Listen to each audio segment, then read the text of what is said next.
vëllezër dhe motra, përpara se të fillojmë namazin e natës, do të mbajmë një fjalë të shkurtër në lidhje me vlerën dhe rëndësinë që ka ky 10 netësh i fundit, sidomos nata më dështore e vitit që është nata e katërt, dhe disa nga veprat dhe punët e mira që besimtarët do të bëjnë në rastin e kësaj nate. Siç e kemi dëgjuar shpesh herë, 10 netësh i fundit i muajit begat Ramazanit është 10 netësh më i mirë i vitit. Ky 10 netësh konsiston pikërisht me përfundimin dhe mbylljen e muajit begat Ramazanit, prandaj besimtarët përpiqen që ta mbyllin Ramazanin në formën më të mirë të mundshme. Ramazani t'i gjejë njerëz më të mirë, më të devotshëm, më të përkushtuar, më të pastër në zemrat dhe në trupat e tyre, sepse pejgamberi selam thotë innamal a'malu bil khawatim. Veprat tek Allahu vlerësohen sipas përfundimit të tyre.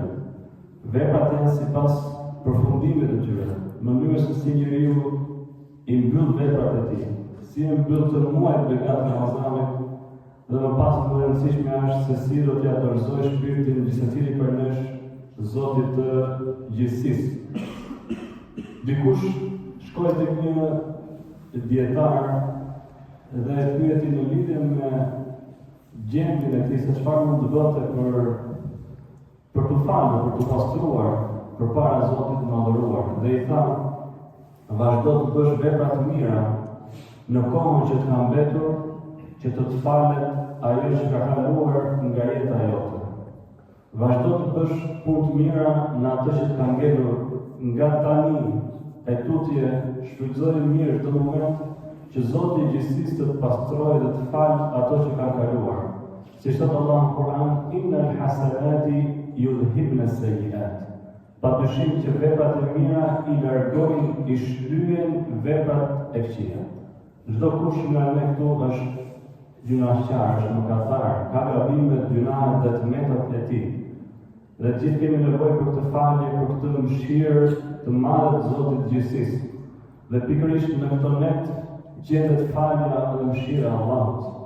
Kur në çdo natë të muajit begat Ramazanit, Allahu i liron robët e tij besimtar nga zjarri i xhehenemit.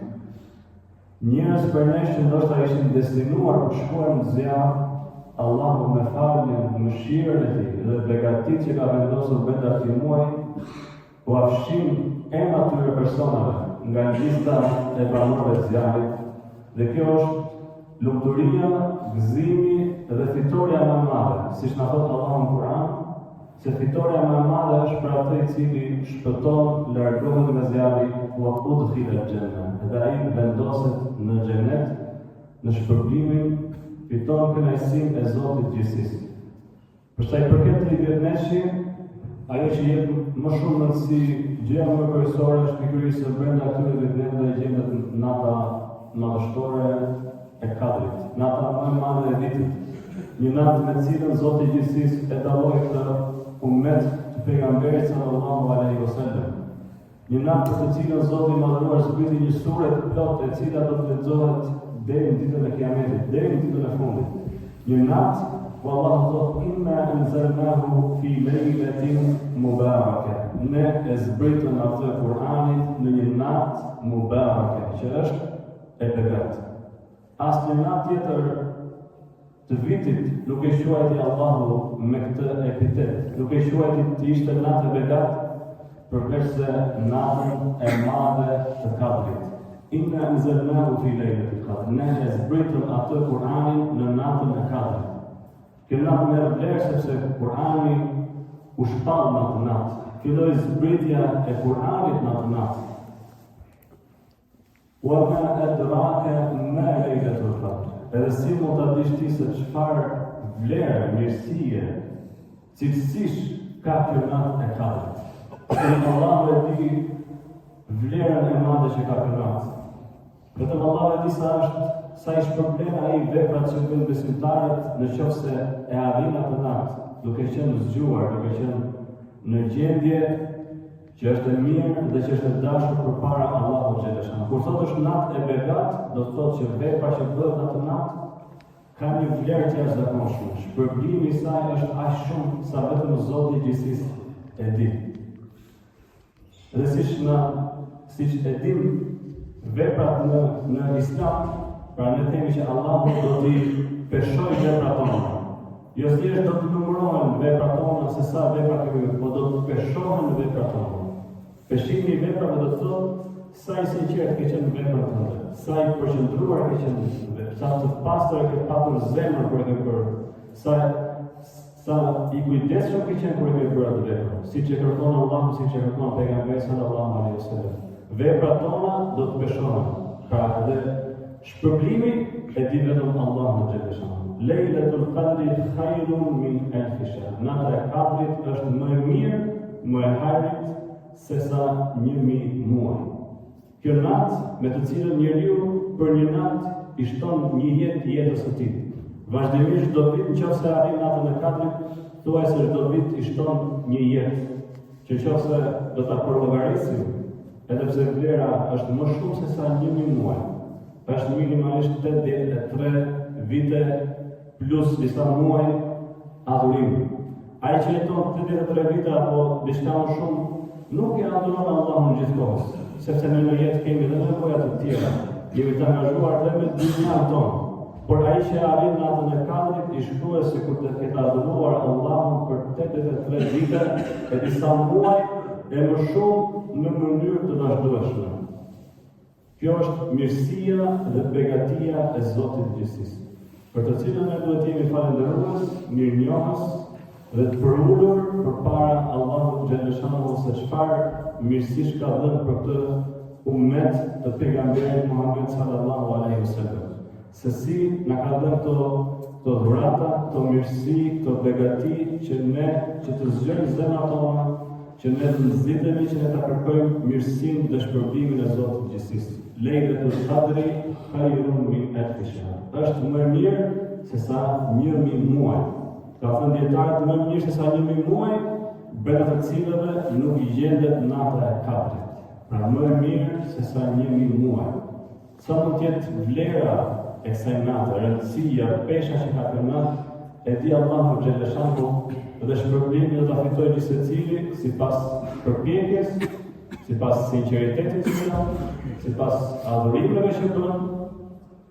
Por premtimi vjen nga pejgamberi sallallahu alaihi wasallam, i cili thotë: "Men qama lejlatul qadri", kush çohet natën e Kadrit, qëndron zgjuar, kush e gjallëron natën e Kadrit me adhurim, imanan wa ihtisaban, me besim, duke besuar te premtimi i Allahut, duke besuar te shpërblimi që Allahu ka vendosur për këtë natë, tek vlera e madhe që ka kjo natë, wa ihtisaban, dhe duke e pritur shpërblimin vetëm nga Allahu, duke bërë të gjë vetëm për Zotin e gjithësisë, ghufira lahu ma taqaddama min dhanbi, i falën atij njeriu të gjitha gjunahet e kaluara.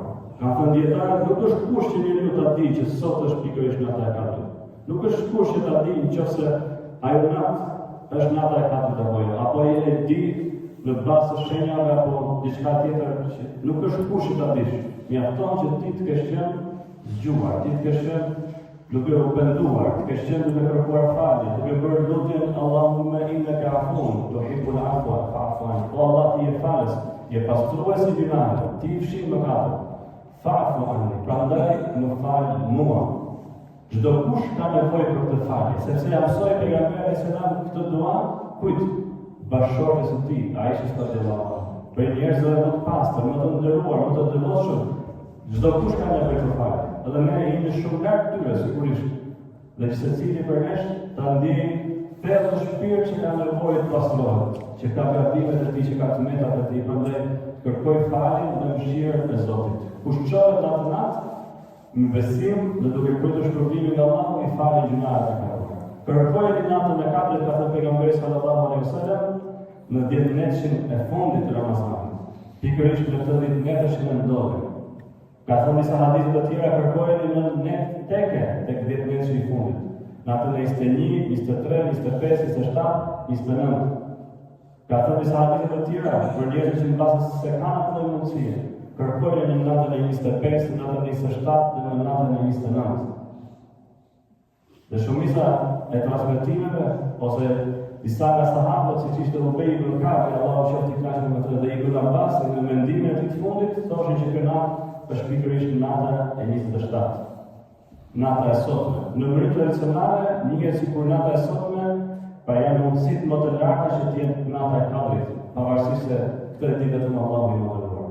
Pavarësisht se këtë gjë e di vetëm Allahu e mbajti të fshehtë, siç thotë Imam Ibn Rajab, që njerëzit ta kërkojnë atë në çdo natë, sepse nuk është njësoj ai që kërkon në çdo natë dhe ai që kërkon vetëm një natë vetëm. Nuk është njësoj grada dhe shpërblimi që do të fitoj tek Zoti i gjithësisë. Shpërblimi që do të marrë nga Allahu në xheleshan. E mbajti të fshehtë që ne ta kërkojmë atë në çdo natë, që ne të përpiqemi në çdo natë, që ne të çojmë në adhurim, edhe kështu do të fitojmë mirësi dhe shpërblim nga Allah. Pra njihet në mënyrë tradicionale dhe probabiliteti dhe gjasat që të jetë nata 27 janë shumëta. Por Imam an-Nawawi, imam i hadithit, thotë që për sa kohë vijnë shumë transmetime për sa i përket natës së Kadrit. Pra ka 40 mendime nga dietarët se kur është nata e Kadrit. Kjo do të thotë se ajo lëviz në çdo vit. Pra nuk është asnjëherë një natë e caktuar pra në 10 netën e fundit, por lëviz, pra ndoshta mes netëve teke mund të jetë sërish njëra prej tyre. Tanazzalul malaikatu war-ruhu fiha. Natë zbresin engjëjt e Allahut. Wa ma ya'lamu junuda rabbika illa hu. Dhe nuk i di, nuk i njeh ushtrit e Allahut, që janë engjëjt e tij, sipas dokumentit. Numrin e tyre e di vetëm Zoti i gjithësisë. Ata zbresin në tokë. Zbresin duke përfshirë në kratë të tyre besimtarët të cilët të shumë në këtë natë. Pra, vazhdimisht miqë dhe vëllezër besimtarë më shojnë foto nga xhamitë të ndryshme, nga xhamia e Majdas, nga xhamia e Kambeu, nga xhamia e Dinahoxhës, pra xhamitë plot, rrugët plot me njerëz. Në këtë natë ku besimtarët kërkojnë shpërblimin dhe mirësinë e kësaj nate. E zbresin engjëjt e Allahut, war-ruh edhe shpirti, engjëlli shpallës Xhibrili alayhis salam. Zbresim për të thënë amin lutjeve të besimtarëve. Zbresim sepse ka begati në natë, sepse ngrihen veprat e mira tek Zoti i gjithësisë, sepse besimtarët janë mëshuar për të adhuruar Allahun. Ata nuk zbresin vetëm me mirësi, vetëm me begati, vetëm sepse mirësia dhe begatia e kësaj nate është madhështore. Min kulli amr, për çdo çështje që cakton Allahu i madhëruar. Fiha yufrahu kullu amrin hakim. Në surën e-Dukhan, Allahu thotë në atë natë ndahet dhe përcaktohet çdo çështje e cila ka rëndësi të madhe, çdo gjykim i Zotit të gjithësisë. Prandaj lutemi që Allahu ta bëjë të mirë caktimin tonë, ta bëjë të hajër për ta bëjë të dobishëm, na jap imanin, na jap islamin, na jap devotshmërinë, na jap leximin e Kuranit, na jap pasimin e pejgamberit sallallahu alaihi wasallam, na jap vllazërinë për Allah, na jap frekuentimin e xhamive, na jap sadakan, na jap veprat e tjera të mira. Na ozoj Allahu gjithmonë tek ajo që është e drejta dhe në këtë natë ne lutemi sa më shumë për këtë gjë. Min salamun hiya hatta matla'i al-fajr. Paqja është e natë deri në lindjen e agimit. Allahu na gjithë të hapësirë për ne që ne fitojmë të paqe, që ne të pastrohemi, që për ne caktohet ajo që është më mirë, ajo që kemi mos shumë të nevojë. E pastër nga çdo lloj gabimi, nga çdo lloj mete, është kjo natë, selam, është paqe, është. Prandaj besimtarët e ndjejnë të paqen e Allahut, e ndjejnë se si zbret mëshira, falja e Allahut, se si zbresin engjëjt e Zotit të gjithësisë. Pra es-sakina, ka thënë dietarët, kjo paqe shpirtërore në kupton pikërisht zbritjen e melekëve, e engjëjve të Zotit të gjithësisë. Prandaj duhet padyshim në çdo natë, në çdo ditë tjetër sa të jemi të kujdesshëm për të ruajtur kufit e Zotit të madhëruar, për qenë besimtar, sa më shumë të devotshëm për atyre që çdo ditë pendohen dhe kërkojnë falje, ashtu siç bënte profeti i dashur Muhamedi sallallahu alaihi wasallam. Ose me Zotin e gjithësisë që ta japë një mbyllje përfundim sa më të mirë të ndihmoj begat na ke pranuar agjërimet tona, namazet tona të natës, leximin tonë të Kuranit, sadakat tona, përpjekjet tona, mundin tonë, çdo lloj vepre që ne kemi bërë pavarësisht mangësive dhe gabimeve që ne mund të kemi pasur në veprat tona. Lutim Zotin na fal, na mëshiroj gjithëve, lutim Allahun na beqatoj gjithëve me mirësitë e Tij, ta forcoj dashurinë, vllazërinë dhe bashkimin në mesin e besimtarëve. Lutim Allahun të fal gjitha gabimet, gjunahet, mëkatet tona, dhe ashtu siç na ka bashkuar në këtë xhamit na bashkoi të falur, na bashkoi me mëshirën e Tij dhe na shpërblej me xhenetet e Tij ditës që do të dalë para Allahut të mëdhëruar.